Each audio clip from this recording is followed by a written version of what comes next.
মাদ্রাসার পক্ষ থেকে ওয়াজ মাহফিল, এটা আলেমগণের দ্বিতীয় দায়িত্ব পালনের জন্য সর্বসাধারণ মুসলমানকে জাহান্নাম থেকে বাঁচার পথ দেখাবার জন্য। তাই রাসূল বলেন, তুমি যদি আলেমও না হও, আলেমের ছাত্রও না হও, তাহলে আলেমের কথা মতো জীবনযাপন করো। এটা তোমার জন্য জাহান্নাম থেকে বাঁচার ৩ নম্বর পথ। আলেমের কথা মতো ছাড়া নিজেদের ইচ্ছা মতো যদি আমরা ধর্মের কাজ করি, ধর্মের কাজ সঠিক হবে না, শুদ্ধ হবে না, ভুল হবে, গ্রহণযোগ্য হবে না। আমার যদি ওযু করতে হয়, আলেমদের কথা মতো করতে হবে, ওযুটা শুদ্ধ হওয়ার জন্য। বলুন তো, নামাজ যদি আলেমের কথা মতো না পড়ে আমি নিজের ইচ্ছা মতো নামাজ পড়ি, নামাজটা শুদ্ধ হবে না ভুল হবে? কুরআন তেলাওয়াত যদি আলেমের কথা মতো না করে নিজের ইচ্ছা মতো করি, তেলাওয়াতটা শুদ্ধ হবে না ভুল হবে? কাজেই ধর্মের যত কাজ আছে সবগুলি কাজ আমরা আলেমদের কথা মতো করব 2 কারণে। একটা হলো শুদ্ধ হওয়ার জন্য, আর একটা হলো শুদ্ধ হওয়ার পরেও মানসম্মত হওয়ার জন্য।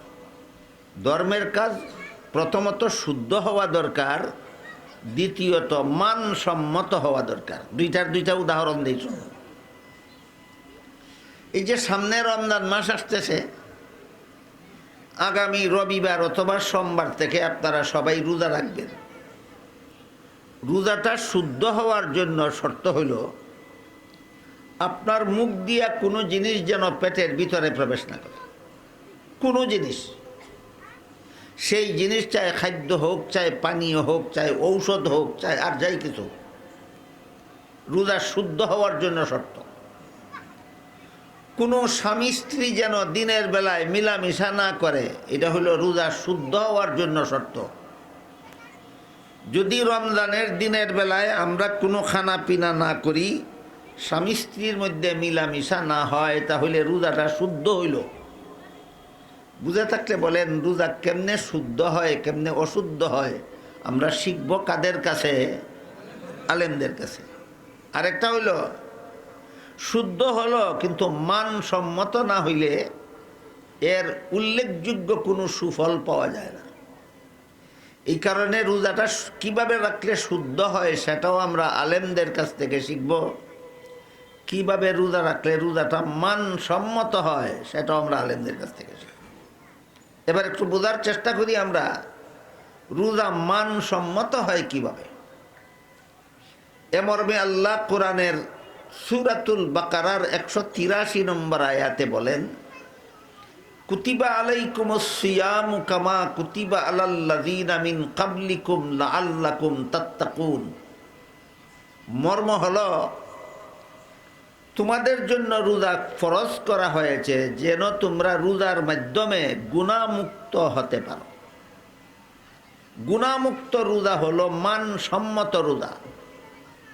আর খানা পিনা এবং স্বামী স্ত্রীর মিলামিশা ছাড়া রোজা হইল শুদ্ধ রোজা। দিনের বেলায় খানা পিনা করলাম না, বিবির কাছে গেলাম না, রোজাটা শুদ্ধ হইল। কিন্তু রোজার কারণে আমি গুনাহমুক্ত হয়ে গেলাম, এটা মানসম্মত রোজা হইল। রোজার দ্বারা গুনাহমুক্ত কিভাবে হওয়া যায়? যে ব্যক্তি আল্লাহর হুকুম পালনের জন্য নিজের ঘরে মজুদ হালাল খানা খাইল না, যে ব্যক্তি আল্লাহর হুকুম পালনের জন্য নিজের ঘরে মজুদ হালাল বিবির কাছে গেল না, তার পক্ষে সকল প্রকার হারাম কাজ ছেড়ে দেওয়া সহজ হয়ে যায়। বলেন, হালাল খানা ইচ্ছা মতো খেতে পারলে না কিছু সময় হালাল খানাও না খেয়ে থাকতে পারলে? কি বুঝলেন? হারাম কাজ ছেড়ে দেওয়া কঠিন। হারাম কাজের মতো কঠিন কাজ, হারাম কাজ ছেড়ে দেওয়ার মতো কঠিন কাজটা করার একটা প্রশিক্ষণ হইল রোজা। কীরকম প্রশিক্ষণ? আমার ঘরে হালাল খানা মজুদ আছে, কিন্তু আল্লাহর হুকুম পালনের জন্য দিনের বেলায় খাইলাম না। আমার ঘরে আমার হালাল বিবি মজুদ আছে, কিন্তু আল্লাহর হুকুম পালনের জন্য আমি দিনের বেলায় তার কাছে গেলাম না। তাই আমি যদি আল্লাহর হুকুম পালনের জন্য হালাল খানা না খেয়ে থাকতে পারি, হালাল বিবির কাছে না গিয়া থাকতে পারি, তখনই আমার জন্য সকল প্রকার হারাম কাজের বদভ্যাস ছেড়ে দেওয়া সহজ হয়ে যায়। তাই রোজার কারণে যদি আমরা সকল প্রকার গুনাহ থেকে রমজান মাসের ভিতরে তওবা করে পবিত্র হয়ে যেতে পারি, তাইলে রোজাটা শুধু শুদ্ধ রোজা হইল না, মানসম্মত রোজা হইল। একটা হইল শুদ্ধ রোজা, আর একটা হইল মানসম্মত রোজা। রোজা শুদ্ধ হয় দিনের বেলায় খানা পিনা না করলে, রোজা শুদ্ধ হয় দিনের বেলায় বিবির কাছে না গেলে। রোজাটা কি হইল? শুদ্ধ হইল। রোজা মানসম্মত হয় রোজার কারণে সব গুনাহ তওবা কইরা ছেড়ে দিলে। কি রোজা হইল? মানসম্মত রোজা। কাজেই ধর্মের কাজগুলি শুদ্ধ হয় কিভাবে, তাও আমরা আলেমের কাছ থেকে শুনে সেই অনুপাতে আমল করব। রোজাটা মানসম্মত হয় কিভাবে, তাও আমরা আলেমগণের কাছ থেকে শুনে আমাদের রোজাকে মানসম্মত করার চেষ্টা করব। তাই রসুল বলেন, তুমি যদি আলেমও না হও, আলেমের ছাত্রও না হও, তাহলে আলেমের কথা মনোযোগে শোনো এবং তাদের কথা মতো জীবনযাপন করো। আলেমদের কথা মতো ধর্মের কাজ করলে কাজগুলি শুদ্ধও হবে, মানসম্মতও হবে। কাজগুলি শুদ্ধ হবে, মানসম্মত হবে। এ মর্মেই হাদিস শরীফে মানসম্মত রোজা যারা রাখে তাদের জন্যই হাদিস শরীফে আল্লাহ রসুল বলেছেন, ইন্নাল্লাহ ফারাদা সিয়ামা রামাদান আলাইকুম ওয়া সানানতু লাকুম কিয়ামাহু ফামান সামাহু ওয়া কামাহু ঈমানান ওয়া ইহতিসাবান খারাজা মিন যুনুবিহি কায়াউমিন ওয়ালাদাতহু উম্মুহু আও কামা ক্বালা আলাইহিস সালাতু ওয়াস সালাম। রাসূল বলেন, আল্লাহ রমজান মাসের দিনের বেলায় রোজা রাখা তোমাদের জন্য ফরজ করেছেন। রাতের বেলায় তারাবিহের নামাজ পড়া আমি রাসূল তোমাদের জন্য সুন্নত করেছি। কাজেই যেই ব্যক্তি ঈমান ঠিক রেখে আল্লাহর কাছে পুরস্কার পাওয়ার আশায় রমজান মাসের দিনের বেলায় রোজা রাখবে, রাতের বেলায় তারাবিহের নামাজ পড়বে, আল্লাহর রসুল বলেন এর বিনিময়ে আল্লাহ তার সারা জীবনের সমস্ত গুনাহ মাফ করে দেবে। যেভাবে একটা সন্তান নূতন জন্ম হওয়ার সময় সম্পূর্ণ বেগুনাহ অবস্থায় জন্ম হয়, মানসম্মত রোজা যারা রাখে এদের রোজার কারণে আল্লাহ নূতন সন্তানের মতো বেগুনাহ বানাইয়া জীবনের সমস্ত গুনাহ মাফ করে দেয়। বুঝা থাকলে বলেন, শুধু শুদ্ধ রোজা রাখলেই জীবনের গুনাহ মাফ হয় না, মানসম্মত রোজা। রোজা মানসম্মত কিভাবে হয় আমরা জানি না, আলেমরা জানেন। তো আলেমদের কাছ থেকে শুনতে হবে রোজা কিভাবে মানসম্মত হয়। সেইভাবে রোজা রাখলে আল্লাহ রসুল বলেন সদ্য প্রসূত সন্তানের মতো তোমাকে আল্লাহ সব গুনাহ মাফ করে দেবে, গুনাহ বানায় দেবে। আমি কি আপনাদের বুঝাতে পারলাম? বিষয়টা পরীক্ষা করার জন্য জিজ্ঞেস করি। দিনের বেলায় খাওয়া দাওয়া না করলে, বিবির কাছে না গেলে মানসম্মত রোজা হয় না শুধু রোজাটা শুদ্ধ হয়? তাহলে রোজা মানসম্মত কখন হয়? যখন রোজার কারণে সব গুনার বদ অভ্যাস তওবা করে ছেড়ে দিতে পারি, তখন রোজা হয় মানসম্মত। রোজার কারণে যদি সব গুনাহ আমি তওবা করে ছেড়ে দিতে পারি, তাইলে রোজা হয় কি সম্মত? মানসম্মত। এই জন্য আল্লাহ সূরাতুল বাকারার 183 নম্বর আয়াতের শুরুতে বলেছেন রোজা রাখা ফরজ করা হলো, শেষে বলেছেন যেন তোমরা গুনাহমুক্ত হতে পারো। রোজা রাখতে দিনের বেলা খানা পিনা না করলে আর বিবির কাছে না গেলেই গুনাহমুক্ত হওয়া যায় না, মানসম্মত রোজা রাখলে গুনাহমুক্ত হওয়া যায়। তা মানসম্মত রোজা কোনটা? আমি রোজাও রাখবো, মিথ্যা কথাও বলবো, রোজাও রাখবো, সুদও খাইব, রোজাও রাখবো, ঘুষও খাইব, রোজাও রাখবো, মানুষের গীবত করব, রোজাও রাখবো, মানুষের সম্পদ অন্যায়ভাবে গ্রহণ করব, রোজাও রাখবো, দুর্নীতিও করব, রোজাও রাখবো, জালিয়াতিও করব। এটা মানসম্মত রোজা না নিম্নমানের রোজা? নিম্নমানের রোজা যারা রাখে আল্লাহ রসুল এদের ব্যাপারে বলেন তোমার রোজার ফলাফল বুক পিয়াসের কষ্ট সহ্য করা ছাড়া আর কোনো ফলাফল নাই।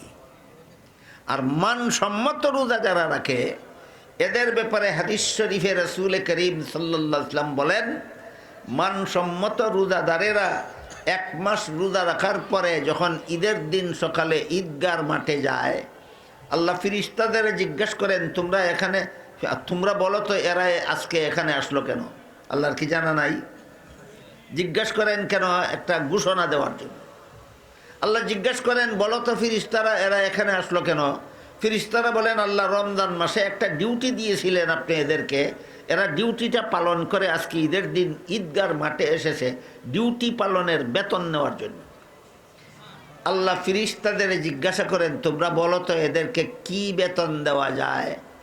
ফিরিস্তারা বলেন, আল্লাহ আমরা তো মনে করি যারা ঠিক মতো ডিউটিটা পালন করেছে, অর্থাৎ মানসম্মত রোজা রেখে ঈদগার মাঠে এসেছে। ঠিক মতো রোজা রাখা কেমনে হয়? মানসম্মত ছাড়া না মানসম্মতভাবে? যারা মানসম্মতভাবে রোজা রেখে ঈদগার মাঠে এসেছে, ফিরিস্তারা বলেন আমরা মনে করি এদের বেতনটা পুরাপুরি দেওয়া দরকার। আল্লাহ বলেন, তাহলে তোমরা সাক্ষী থাকো, এদের জীবনের সব গুনাহ মাফ করে দিলাম। শুধু শুদ্ধ রোজা রাখলেই জীবনের সব গুনাহ মাফ হয় না, মানসম্মত রোজা রাখলে। তাহলে কিভাবে রোজা রাখলে শুদ্ধ হয়, কিভাবে রাখলে শুদ্ধ হয় না, কিভাবে রোজা রাখলে মানসম্মত হয়, কিভাবে রোজা রাখলে মানসম্মত হয় না, এটা কি আমরা এমনিতেই জানি না আলেমদের কাছ থেকেই শুনতে হবে? এই জন্য রাসূল বলেন, তুমি যদি আলেমও না হও, আলেমের ছাত্রও না হও, আলেমের কথা শুনো, আলেমের কথা মতো ধর্মের কাজ করো শুদ্ধ হওয়ার জন্য, আলেমের কথা মতো ধর্মের কাজ করো মানসম্মত হওয়ার জন্য। এরপরে রাসূল বলেন, তোমাদের কারো যদি আলেমের কথা শোনারও সুযোগ না হয়, তাহলে তুমি আলেমকে অন্তর দিয়া মহব্বত করো। এটা তোমার জন্য জাহান্নাম থেকে বাঁচার 4 নম্বর পথ।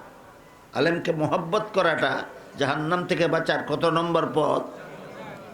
এই পথগুলি আমরা সিরিয়াল নম্বর সহ মনে রাখি। 1 নম্বর পথ হইল আলেম হওয়া।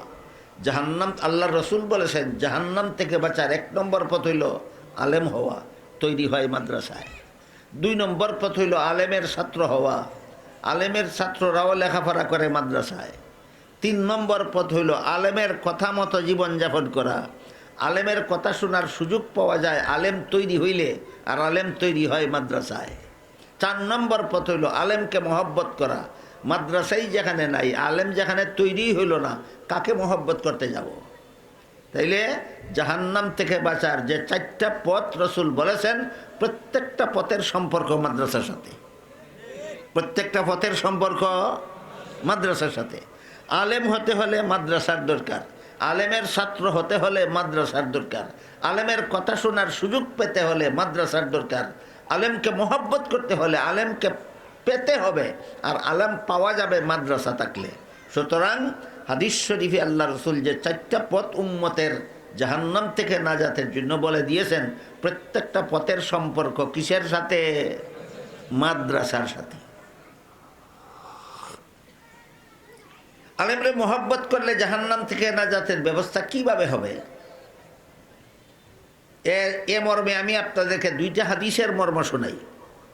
এক হাদিসে রসুল বলেন, হাসরের মাঠে যখন সারা দুনিয়ার সমস্ত মানুষ জীবিত হয়ে দাঁড়াবে জীবনের সকল কাজের হিসাব দেওয়ার জন্য, তখন আল্লাহ আলেমগণকে বলবেন, তোমরা জগতের অন্য মানুষ থেকে আলাদা হয়ে আলাদা কাতারে দাঁড়াও। আলেমগণ যখন আলাদা কাতারে দাঁড়াবেন, তখন আল্লাহ বলবেন, আমি আল্লাহ দুনিয়াতে তোমাদেরকে আলেম হওয়ার সুযোগ দান করেছিলাম জাহান্নামের আগুন দিয়ে জ্বালাবার জন্য নয়, তোমরা জান্নাতে চলে যাও। এখানে এসে প্রশ্ন জাগে, আলেম হলেই যদি জান্নাতে যাওয়া যায়, তাহলে আলেমগণের আর নামাজ রোজা করার কি দরকার? আলেম সুদকুর হলে অসুবিধা কি? আলেম ঘুষকুর হলে অসুবিধা কি? রসুল বলছেন আলেম জান্নাতে যাবে। এই প্রশ্নের জবাব হইল, আলেম 2 প্রকার। এক প্রকার সমাজের দৃষ্টিতে আলেম, আর এক প্রকার আল্লাহর দৃষ্টিতে আলেম। সমাজের দৃষ্টিতে আলেম কাকে বলে? যিনি কোরআন হাদিসের এলেম শিখেছেন, সমাজ তাকেই আলেম বলে। আল্লাহ এলিম শিখলেই আলেম বলেন না, এলেম শিখার পরে এলিম মতো জীবনযাপন করলে আল্লাহ আলেম বলেন। বুঝে থাকলে বলেন তো, সমাজের দৃষ্টিতে আলেম আর আল্লাহর দৃষ্টিতে আলেমে পার্থক্য আছে কি না? তাহলে আল্লাহর দৃষ্টিতে যারা আলেম তারাও বেনমাজি হতে পারবেন, আল্লাহর দৃষ্টিতে যারা আলেম তারাও সুদখোর হতে পারবেন? কখনো নয়। এই সমস্ত আলেমদের কি আল্লাহ হাশরের মাঠে বলবেন তোমরা জান্নাতে যাও। আরেক হাদিসে রাসূল বলেন, আল্লাহর হুকুমে আলেমগণ যখন জান্নাতের পথে রওনা হবেন, তখন তাদের জান্নাতে যাওয়ার পথের পাশে কিছু গুনাহগার মুসলমান দাঁড়াইয়া থাকবে। এরা আলেমও না, আবার গুনাহগারও। এক একজন গুনাহগার মুসলমান জান্নাতে যাওয়ার পথের পিছন থেকে এক একজন আলেমকে ডেকে ডেকে বলবে, হুজুর আমি দুনিয়াতে আপনাকে মহব্বত করতাম। একজনে মহব্বত যে করত তার প্রমাণ দিবে এই বলে যে আমি দুনিয়াতে আপনাকে এক গ্লাস পানি পান করাইছিলাম। বলুন তো, দুনিয়াতে একজন সাধারণ মানুষ একজন আলেমকে এক গ্লাস পানি পান করায় দুশ্মনী থাকলে না মহব্বত থাকলে? কত মূল্যের জিনিস দিল এটা দেখার ব্যাপার নয়, কোন কারণে দিল সেটা হইল দেখার ব্যাপার। মহব্বতের কারণে দিল। রাসূল বলেন, আরেকজন গুনাহগার আলেম, গুনাহগার মুসলমান জান্নাতে যাওয়ার পথে আরেকজন আলেমের পিছন থেকে ডেকে বলবে, হুজুর আমি দুনিয়াতে আপনাকে মহব্বত করতাম, তার প্রমাণ উযু করার নামাজের সময় আপনাকে উযু করার জন্য আমি এক বদনা উযুর পানির ব্যবস্থা করে দিয়েছিলাম। এইভাবে যে যা করেছিল বলবে। তারপরে বলবে, কিন্তু আমাদের গুনার কারণে আল্লাহ আজকে আমাদের জাহান্নামে যাওয়ার আদেশ করে ফেলেছেন। রাসূল বলেন, গুনাহগার মুসলমানদের মুখে এই কথা শুনে আলেমগঞ্জে যাচ্ছিলেন জান্নাতে, তারা নিজেদের জান্নাতে যাওয়া বিরতি দিয়ে দাঁড়িয়ে যাবেন। তারা ভাববেন যে আমার জান্নাতে আমি পরে যাই, শেষ চেষ্টা করে দেখি গুনাহগার মুসলমানটাকে জাহান্নাম থেকে বাঁচানো যায় কিনা। নিজেদের জান্নাতে যাওয়া নিয়ে ব্যস্ত থাকবেন না গুনাহগার মুসলমানদেরকে বাঁচানির ফিকিরে ব্যস্ত থাকবেন? বাঁচানির ফিকিরে ব্যস্ত থাকবেন। এত বড় জনদরদি জগতে আলেম ছাড়া আর কেউ নাই। অন্য হাদিসে আল্লাহ রাসূল পরিষ্কার ভাষায় বলেছেন, আল্লাহ এবং আল্লাহর রাসূলের পরে আলেমগণের চেয়ে বড় জনদরদি জগতে আর কেউ নাই। রাসূল বলেন, আলেমগণ নিজেদের জান্নাতে যাওয়া বিরতি দিয়ে দাঁড়াবেন, দাঁড়িয়ে আল্লাহকে বলবেন, আল্লাহ এই লোকটা ঠিকই বলেছে, আমাকে মহব্বত করতো এই জন্য এক গ্লাস পানি পান করাইছিল। ওই লোকটা ঠিকই বলেছে, আমাকে মহব্বত করতো এই জন্য এক বদনা উযুর পানির ব্যবস্থা করে দিয়েছিল। আল্লাহ তখন বলবেন, আলেমগণ শোনো, এদের গুনার কারণে আমি আদেশ করেছি জাহান্নামে যাওয়ার জন্য, কিন্তু তোমরা যেহেতু সাক্ষী দিলা এরা তোমাদের মহব্বত করতো, তোমাদের সাক্ষীর কারণে আমি এদেরকে মাফ করে দিলাম। আলেমগণ তোমরাও জান্নাতে যাও, এইসব গুনাহগার মুসলমানদেরকে সাথে নিয়ে যাও। হাদিস বুঝে থাকলে বলুন, যদি মাদ্রাসা প্রতিষ্ঠা হয়, যদি মাদ্রাসা চালু হয়, আপনাদের ছেলে পেলেরা লেখাপড়া করে কিছু ছেলে ফেলে যদি আলেম হয়, কত বড় বিপদের দিনে উপকারে আসবে। কিছুটা বুঝতে পারলেন? কত বড় বিপদের দিনে উপকারে আসবে। আল্লামা ইমাম ফখরুদ্দিন রাজি রহমতুল্লাহ আলাইহি তার পৃথিবী বিখ্যাত তফসিরের কিতাব তফসিরে কবিরে হযরত মুসা আলাইহিস সালামের একটা ঘটনা লিখেছেন। মুসা আলাইহিস সালাম রাস্তা দিয়ে যাচ্ছিলেন কোথাও, রাস্তার পাশে একটা কবর ছিল। কবর, এই কবরবাসীর খুব কঠিন শাস্তি হচ্ছিল কবরে। তারপরে তিনি চলে গেলেন তার কাজে। ফিরার পথে আবার যখন সেই কবরের পাশ দিয়ে আসছিলেন, দেখলেন কবরবাসীটার কবরের আযাব বন্ধ হয়ে গেছে। মুসা নবী কবরবাসীকে বললেন, যাওয়ার সময় দেখলাম তোমার কদবে খুব কঠিন শাস্তি হচ্ছে, তুমি মহাবিপদে আছো। ফিরার পথে দেখলাম তোমার কবরের আযাব বন্ধ হয়ে গেছে, তুমি সুখে শান্তিতে আছো। বলো তো তোমার কবরের আযাব বন্ধ হইল কিভাবে? ইমাম রাজি তফসিরে কবিরে লেখেন, মুসা নবীর প্রশ্নের জবাবে কবরবাসী নবীকে বলল, আমি যখন মরণ বরণ করে দুনিয়ার থেকে বিদায় হয়ে আসছিলাম, তখন দুনিয়াতে আমার বিবিকে গর্ভবতী অবস্থায় রেখে এসেছিলাম। আমার মরণের কিছুদিন পর আমার গর্ভবতী বিবির গর্ভ থেকে একটা বাচ্চা প্রসব হয়েছিল। সেই বাচ্চাটাকে আজকে তার মা পড়ার জন্য একজন উস্তাদের কাছে ভর্তি করে দিয়েছিল। আর তার উস্তাদে তার জীবনের প্রথম সবক শিক্ষা দিয়েছিলেন বিসমিল্লাহির রহমানির রহিম। ওইদিকে দুনিয়াতে আমার এতিম বাচ্চা উস্তাদের মুখে শুনে বিসমিল্লাহির রহমানির রহিম পড়েছিল, আর এইদিকে আল্লাহ আযাবের ফিরিস্তারে হুকুম দিলেন আযাব বন্ধ করো। ফিরিস্তা জিজ্ঞাসা করলো কেন আযাব বন্ধ করব? আল্লাহ ফিরিস্তাকে বললেন তার এতিম বাচ্চা দুনিয়াতে আমি আল্লাহকে রহমান বলেছে, আমি আল্লাহকে রহিম বলেছে, তারপরেও যদি তার আযাব আমি দিতেই থাকি, আমি রহমান রইলাম কোথায়, রহিম রইলাম কোথায়? বলেন তো মাদ্রাসা শিক্ষার প্রথম সবক কি? শুধু প্রথম সবকের দ্বারা যদি এই বাচ্চার গুনাহগার বাপের কবরের আযাব মাফ হইয়া যায়, তাহলে এই বাচ্চা লেখাপড়া করে আলেম হলে মহাবিপদের দিন আপনাদের কি পরিমাণ উপকার হতে পারে। এই জন্য মাদ্রাসা শিক্ষার উপকারিতাটা ভালোভাবে আমাদের বোঝা দরকার।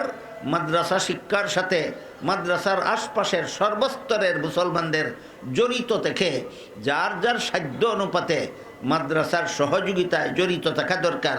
আল্লাহ সবাইকে তৌফিক দান করুন যেন এই মাদ্রাসার উসিলায় আমরা দুনিয়াতে, আখেরাতে, কবরে, আসরে সুখের শান্তির জীবন লাভ করতে পারি।